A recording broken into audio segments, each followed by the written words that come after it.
स्वागत जनाऊँच मोर आउ गोटे भिडियो को जो आज आम आलोचना करवा ध्वन्योनुकरण सिद्धांत। यार इंग्राजी कौन ना वो वाउ थ्योरी, ओनोमैटोपोएक थ्योरी, इगोइक थ्योरी। यही सिद्धांत अनुजाई मनुष्य निजर परिपार्श्वर थिबा पशुपक्षी मानकर ध्वनि को अनुकरण करी केतेक शब्द निर्माण करथिला। एही शब्द भाषार सृष्टिर कारण हैला। बिलेईर म्याऊ म्याऊ राब अनुजाई चीना भाषार मियाऊ, हिंदीर म्याऊ, हिंदीर मे मे, वे वे, इंग्रेजी कुक को कक क, जोटा कि कक बजे, संस्कृत काक कुक्कट, फरासी क को क के क केतरी, कोकार कोकारद, क केलिको, हिंदी कोआ, पो पो, घु घु, मिमियाना, रेंकना, भुंकना, भिन्न भिन्नाना और भिन्न भन्नाना जोटा कि भ्रमर। ओडिया कुआ तार शब्दटा केमती ना का जो से करे म्याऊ प्रभृति पशुपक्षी मानकर राबर अनुकरण सृष्टि है। यही सिद्धांत मध्य सिद्धि लाभ करिपारे नाही। एही सिद्धांत को स्वीकार कले विश्वर सबु भाषा पशुपक्षी मानकर ध्वनि को कोटि मात्र शब्द प्रकाश करा जिबा उचित।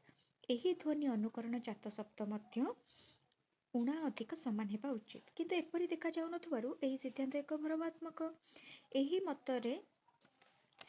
मतर खंडनकारी माने कहती जे विश्वर श्रेष्ठ विकसित प्राणी होई मनुष्य स्वयं कौन ध्वनि उत्पन्न करि पारला नाही, जे अन्य प्राणी मानकर ध्वनि को आश्रय करने को पड़िला।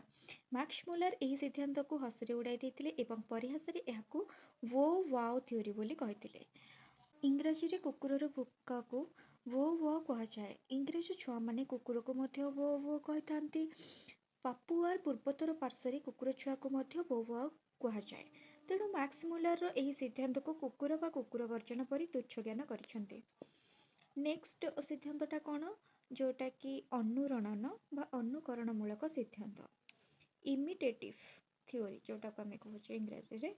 अनुरणन अनुकरण द्वारा भाषार सृष्टि संभावना आशाजनक नहेले हें पृथ्वीर बहु भाषा प्रचुर शब्द एही भितरे सृष्टि होइछे। यथा इंग्राजी रे मर्मर, गज, थंडर, जज, पद पद ध्वनि करी पल्लव पड़े बोली संस्कृत रे तार नाम पत्र। सेहीपरि कंकण, मर्मर, नद, नदी, बुदबुद, झर, ओडिया किंकिणी, खट, झरझर प्रभृति। किंतु एगुड़िक संख्या भाषा रे एते सीमित जे अनुरणनर अनुकरण रे भाषा सृष्टि संभव नुहे हैला। यापरी जो सिद्धांतटा रहिला भागवावेग सिद्धांत, जार इंग्राजी होची इंटरजेक्शनल थ्योरी और फुफु थ्योरी।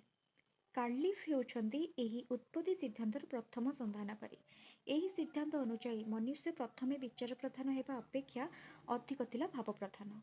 भाववेश वशतः ता मुखर आह्लाद, विषाद, विस्मय, जुगुप्सा, जिज्ञासा, निंदा, प्रशंसा सूचक ध्वनि सब बाहरी आसुला। स्नायविक प्रवृत्ति जोटा कि काशिबा, चिंकिबा एहीपरि यह हेउछि तार स्वाभाविक मानसिक प्रवृत्ति। एहीपरि ध्वनि होछे ओहो, आहा, हाय, धिक, छि, धेत, फु, पिश, फाय, ह्यू, टट इत्यादि। एही ध्वनि मानकरू परे केतेक शब्दर सृष्टि होइछि, जेमिति कि फाइरु फाइंड, धिक्रु धक्कार इत्यादि हैला। धीरे धीरे एही शब्द मानकरू भाषार सृष्टि हैला, किंतु विस्मय, विषाद आदिर दौतक शब्द भाषार अविच्छेद्य अंग नुहे। भावावेगर अभिव्यक्ति पाई एहीपरि जेउ केतोटी शब्दर सृष्टि होइछि ताहा संख्यार एकाबेळके नगण्य। एहाकू भाषारू एकाबेळके बाद देले मध्य चलिब। भिन्न भिन्न भाषा रे एही शब्दगुड़िक समान नुहे, तेणु एहाकू मनुष्यर स्वाभाविक प्रवृत्ति कहवा ठीक नुहे। एही शब्दगुड़िक अधिकांश समय वाक्य बाहर रहन्ति।